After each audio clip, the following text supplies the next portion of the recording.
The quality of your life depends on how much flow you find in everything you do. In other words, it's the currency of satisfaction and fulfillment.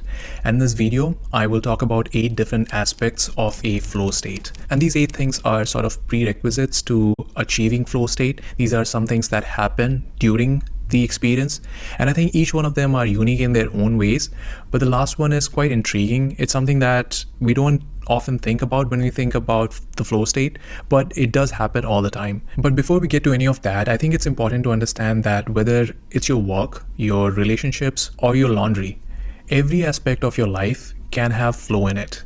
Because honestly, we exist in either a flow state or in the state of psychic entropy.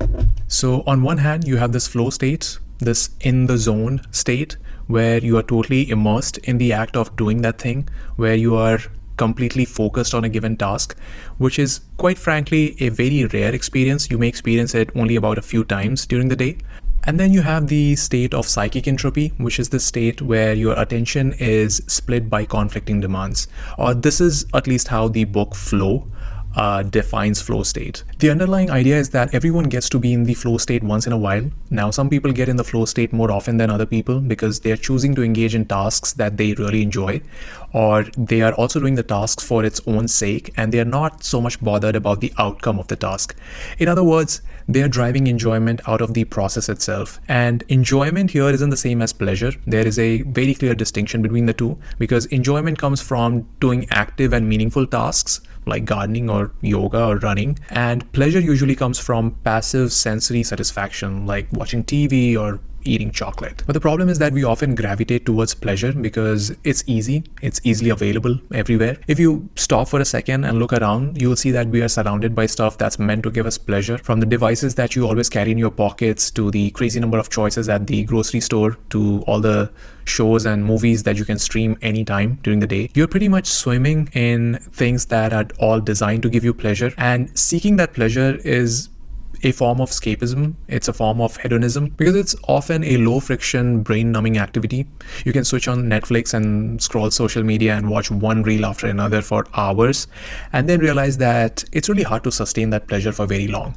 Whereas to enjoy an active work, you probably need to overcome certain friction. Maybe you need to go out, maybe you need to move a little bit if you're doing certain physical work, or maybe you need to exercise your brain before you get to that enjoyment state.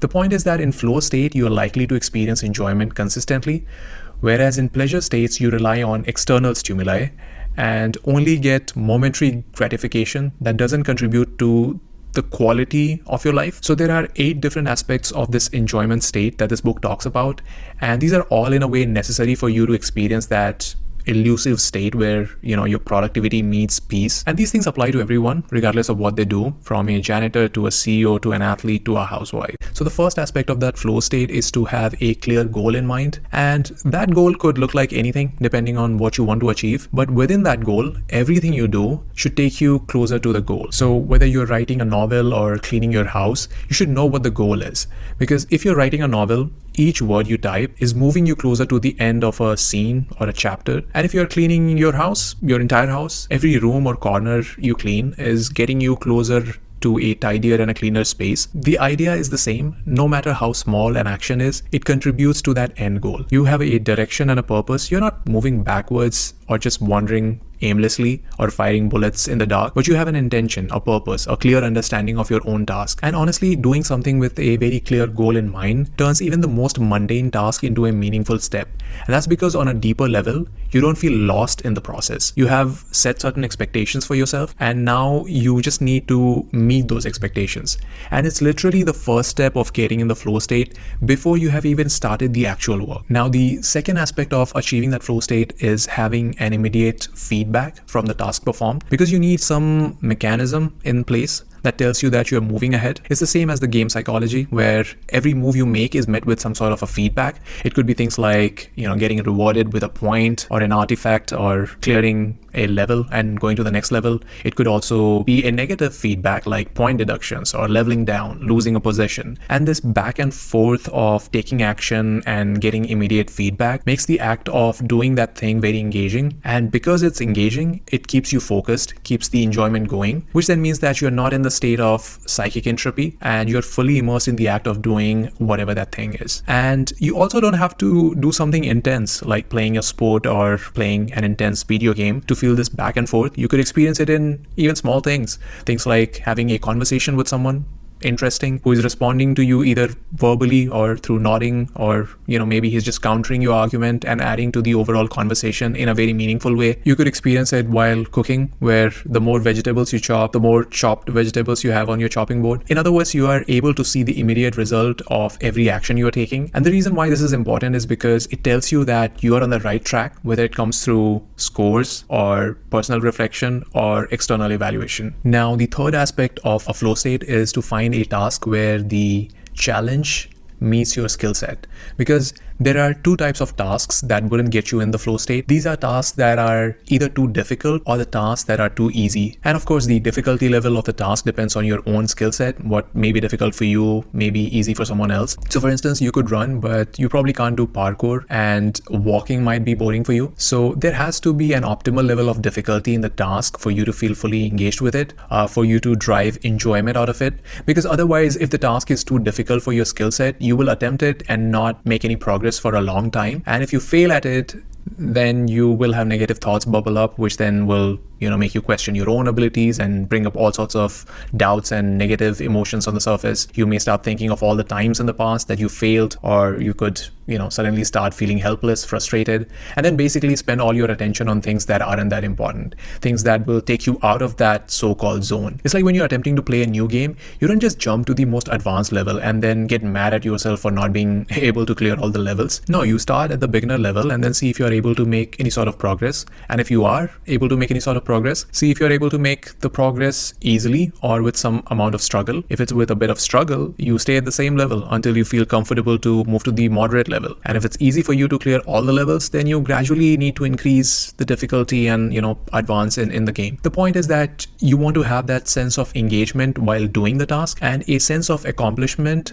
after having done the task. All right, so the fourth thing that is needed to achieve a flow state is focus. Now, this should be obvious by now. It should be obvious that when you are in a flow state, you are not thinking about anything else. You're not thinking about things that you need to do later today or tomorrow. You're not thinking about what happened yesterday or 10 years ago. Your entire attention is on that thing that you're doing. And here you can have some autonomy over your thought. You can choose what to pay attention to and what to ignore. But sometimes that focus is stolen from you and you don't even realize it. There's a book called Stolen Focus that talks about various reasons, right? From the lack of sleep to the kind of foods that we eat to basically the level of pollution that we are surrounded with. And these are all the things that impact your focus. Basically, the idea is that there are some things you can actually control, and then there are things that are beyond your control.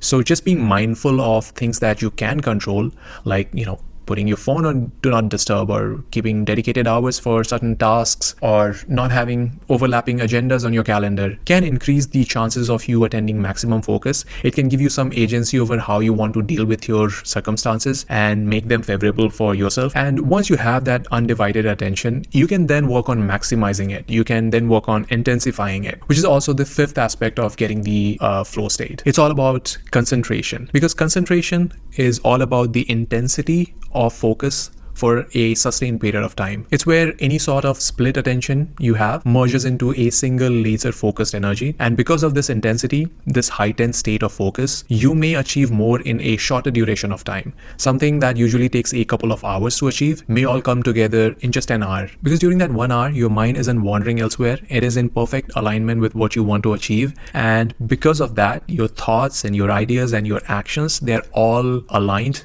and there is some sort of a coherence, and you also may have more control over it, which is the sixth aspect of achieving a flow state, where you have a sense of control of the situation, which, by the way, is very different from actually having the full control over the situation. Because if you actually had all the control, then it would be a pointless and a boring exercise. But if you felt like you had the sense of control, that would mean that there is some sort of harmony. It's like jazz music, where the musician is not really controlling the entire entire music, but just actually flowing with it. In other words, it's about being comfortably challenged. It's about being on the edge of control. It's about walking the tightrope of your abilities, which is honestly easier to attain if it is something that you are used to or something that is almost a part of your lifestyle. But it's much harder if you are learning a new skill set. So for example, if you're a skilled driver, you may find that control easily on a highway, but if you're just starting, it may be a while before you find that sense of control, even if you have the full attention and focus and clear destination in mind. So in that sense, control for most of the activities comes with a little bit of practice, and it isn't something that you will experience at the very first time. But let's say you do have that control and you are in flow state, then one of the things that you would also notice is the lack of self, and that's the seventh aspect of a flow state. And this is something that you would notice retrospectively, because otherwise it wouldn't be a complete lack of self, because you cannot have the awareness of self and also do a certain task with 100% focus. Because by logic, if you're focusing on two things at the same time, then that means your attention is split between those two things. And that split could be, 70-30 or 80-20, meaning 30 or 20% of your attention is on how you look, how you behave, how you talk, how you move. And the rest 70 or 80% is on the actual task. But it's never 100%, which then means that you're not losing all of the sense of self. But if you are in flow state, then that attention, that focus can be near 100%. And that can make you feel like you lost the sense of self. So you would notice this later once the task is done, that you had sort of transcended self-awareness, because a deep flow state is honestly a very meditative state. It's where your self-consciousness dissolves and you're not thinking about how you look or how you sound. And this state is something that athletes, dancers, performers, actors, they all experience. But so do you when you're fully immersed in the task. Which brings me to the last point, which is that in flow state, people often perceive time very differently, or in other words, time bends itself to your engagement level.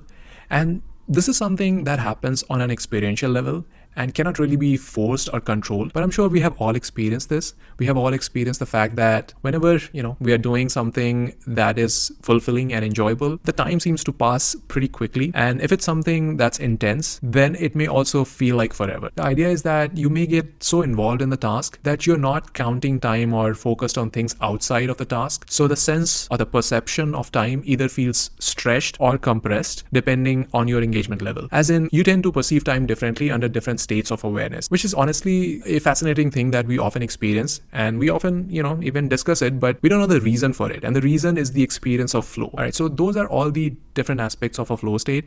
But one thing I would like to add here is that flow state is not just about being more productive and finding engagement in your projects. It's about living life, and it's a state of being. It's a state of being in harmony with small things. It's about finding, engaging, and enjoying morally right things. So that's all I have for you today. I hope you enjoy the video, and if you like this sort of a content, I have plenty of videos around similar topics. So thanks for watching this video, and I will see you next time.